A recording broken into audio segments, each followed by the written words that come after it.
আসসালামু আলাইকুম। আমরা তো সব সময় আস্ত রসুন যে কোনো মাংসের সঙ্গে রান্না করে থাকি, কিন্তু আজকে আমি ডিম দিয়ে আস্ত রসুন রান্নার রেসিপি করে দেখাবো। আপনারা আমার সাথেই থাকুন। প্রথমে আমি ডিম এবং রসুন ভালো করে ক্লিন করে নিয়েছি, এরপর আমি সিদ্ধ করতে দিব। সিদ্ধ হয়ে গেলে আমি ফ্রাই প্যানে তেল দিব। তেলটা পরিমাণ মতো দিয়েছি, যতটুকু রান্না সেই পরিমাণ অনুযায়ী। রসুন আর ডিমটা আমি হালকা একটু ভেজে নিব।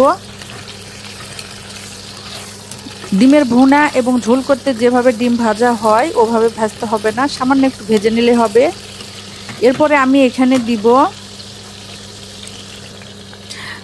গুঁড়া মরিচ, হলুদ, লবণ এবং মরিচের গুঁড়া এবং সামান্য একটু রসুন বাটা দিয়েছি। এরপরে একটু হালকা পানি দিয়ে আমি কষানোর জন্য দিয়েছি।